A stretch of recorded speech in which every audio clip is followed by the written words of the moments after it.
Got your whoopee cushion. Hey guys, it's Car Guy 11. Got a fun one today, a little bit different. It's an all-electric vehicle. Haven't done one yet on the channel, and it's the Tesla Model 3 Performance, which is going to be fun because obviously it's the best performing Model 3. I have the owner here, my friend Matt, and what's cool is Matt traded in a C7 Corvette, just like mine, for this car. So we'll get a comparison. Matt can tell you a little bit about what he feels the differences are. And also, Matt's also going to drive my 2020 Supra. So you'll get to see that in another video. But yeah, so we're just getting in, and Matt's telling me about all the features, the awesome screen here. It's super high resolution. And you know, I don't love that it's only in the center. I kind of wish there was like a heads up or something, but I'm kind of getting used to it because actually the dash is so low. So really it would be, you know, blocking the view if it was something in front of you, which you don't realize until you sit in it. So it's not horrible, I guess. You kind of get used to it. No, you get used to it pretty quick. It's actually nice at night to not have like, you know, right in front of you. Yeah. So, all right, we just topped it up at the Tesla Supercharger, so ready for some performance. But yeah, I don't even know how to get going. Click the right stick down. Yep. Okay. All right, we're in drive. That's it. And the brake. It's not going to go anywhere because it's in hold mode. So okay. Yeah, you just use the gas. All right. Let's go. Yeah, so when you let off the, well, you can't really say throttle, accelerator. No, battery. When you let off the... It definitely slows the car down without braking, so that's cool. That's like the 1-foot driving, right? See everything it's rendering here on the screen. And that's because you have full self-driving, or is it... So that's all of them. Okay. That's all of them. You can just, and you can actually... you know, spin this around and see. It'll eventually go back, but you can see it sees like, and it can actually tell like minivan versus truck. Oh, neat. Versus car. And Elon promises in a future update we're going to be able to. It'll be able to tell Teslas too. Okay, could they communicate with each other maybe? Yeah, I don't know if it's that or just the look of it or whatever, but he says they're going to render like, you know, if a Model X goes by, it's going to look like a Model X driving by. Okay. You know, completely useless, but Elon's a child, so. Yep, of course. But we will try the self-driving features as well. Absolutely. So, and as you guys know, I work for Uber, self-driving vehicles, testing them out, so that'll be pretty interesting to see how the Teslas run. And the Teslas only use camera and radar, so no LiDAR. So we'll beep at you if it notices the green light and you're not moving. Oh, wow, okay. Which is nice. That is pretty cool. Because if I get distracted elsewhere, you know it. Right. Oh, yeah. This is not even maybe quarter throttle so far. So one thing I do notice is the visibility, though. It's almost like a mid-engine car. Of course, you don't have an engine up front, so the nose is so low. You have great visibility. Yeah, it's very short. And I've reviewed a couple mid-engine cars now, and that's the big benefit of them. Of course, you don't see the hood at all. You just see road in front of you. Really quiet in here. Of course, you do hear some wind noise. That is something that they're improving on the refresh Model 3. They're doing like double pane windows on the front now to try to help. Okay. The steering is definitely on the light side. Is there differences in the... Yeah, so there is. This is sport mode steering. It's not as heavy as I would like it to be. Yeah. All right, first launch. We have almost a full battery in the Model 3 Performance. Here we go. Oh! Oh my God! Sexy. Wow. Okay. Does it have a performance timer on here too? No. Okay. No. I have a drag it with me though if you want to get some Wow, yeah, that is probably the quickest car I've ever been in. I mean, they're quoted what, 3 seconds 0 to 60? It's the official rating's 3.2, but people have clocked it at 2.9 before on Draggy. So I think it's a little conservative at 3.2, but I mean, unfortunately, I didn't get to do launch control in the C8 I tested, and without launch control, it definitely did not feel as fast as this, and that's quoted as 2.9. But all right, let's do it one more time in this nice straight here. Oh, it just pushes you back. Yeah, I don't know how much percentage we use doing that, but it's not much. In a way, it's kind of cool that you don't have 5 million modes you have to go in. Like the Model S and X, you have to go into those, like ludicrous and all those modes just to get that. And then sometimes, I mean, on the top level trim Model S's, when you put it in like Ludicrous Plus, you know, it'll come up and say 25 minutes until Ludicrous Plus is available, because it has to warm the battery and everything. Okay. To get those like 2.2 seconds 0 to 60s. Yeah, it's kind of neat, the 1-foot driving. Now, when you actually hit the brakes, are you using only mechanical at that point? I think so, because I think it's trying to give you max regen when you let off. Okay. I'm not 100% sure. Yeah, and I mean, you'll notice the, you know, traction and traction control and all that's like just fantastic. Does it blink or tell you what it's doing, or?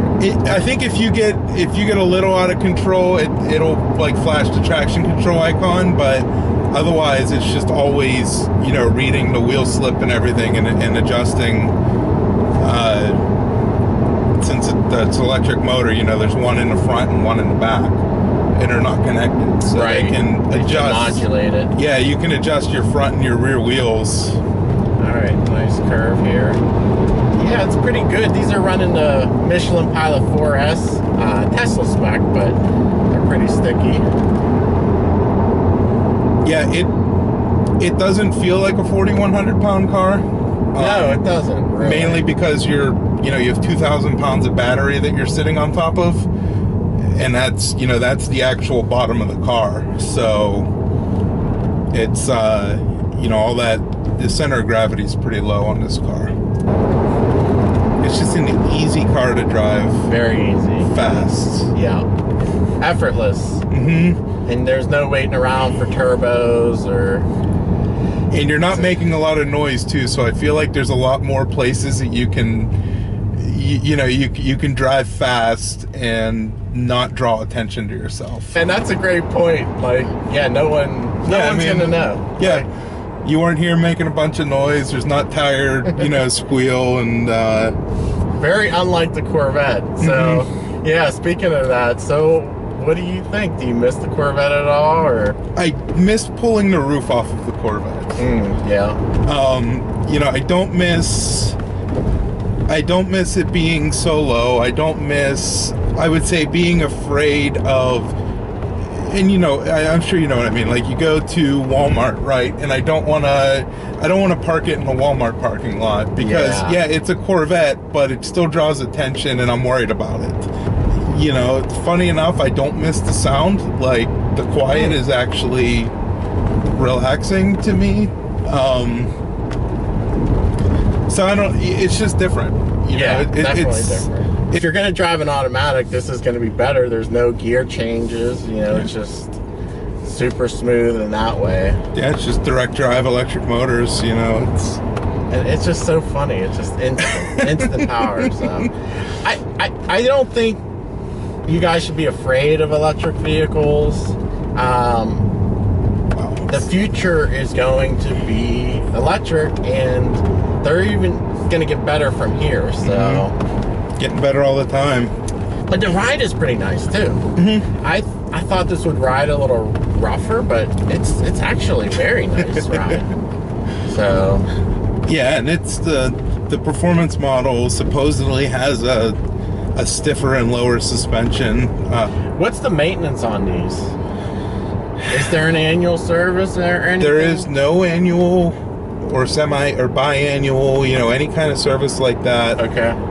Windshield washer fluids, your big service item. They say every 2 years to check your brake fluid. I mean, it's still a hydraulic braking system, so you still want to keep your brake fluid clean. But other than that, there's no like required or annual services. Now, on a long trip, I don't know if it'd be more comfortable, I guess, to get one of those plug-in hybrids. To me, it sounds like, but I don't know.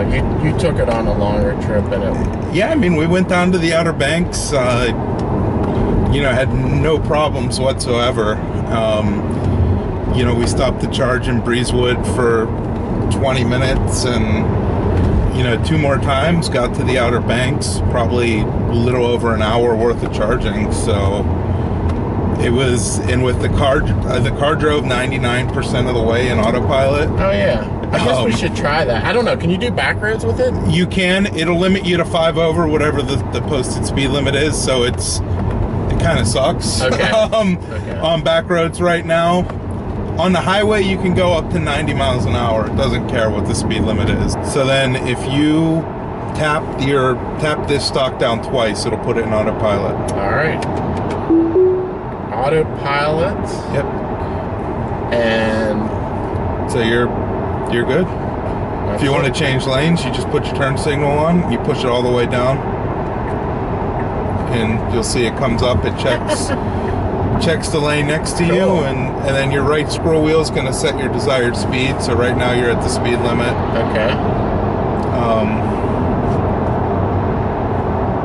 Yeah, and I see all the lanes. There's cars ahead of me, and this is pretty straight road right now, but car coming on the side.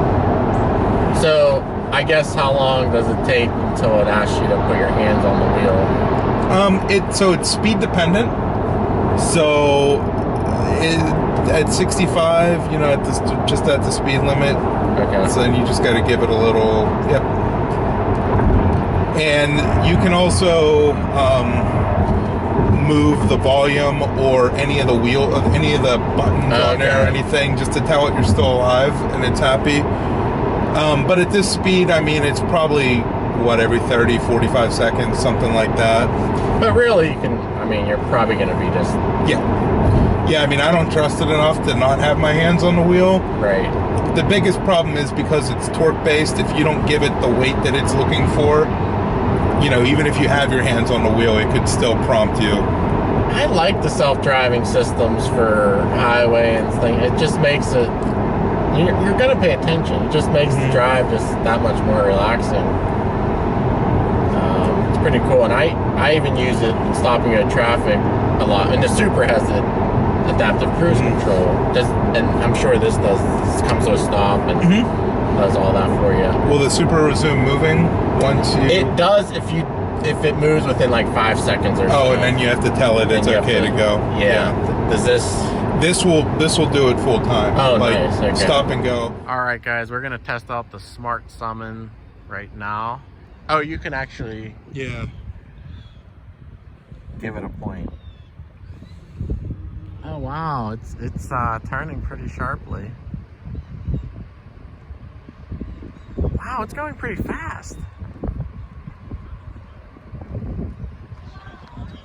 Wow, where's it going?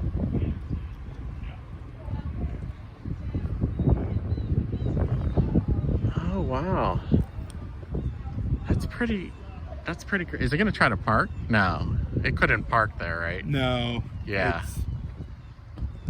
So now if we want to bring it back over. Wow, that's pretty good. And it knows, like, it's not gonna hit a curb or anything. It shouldn't.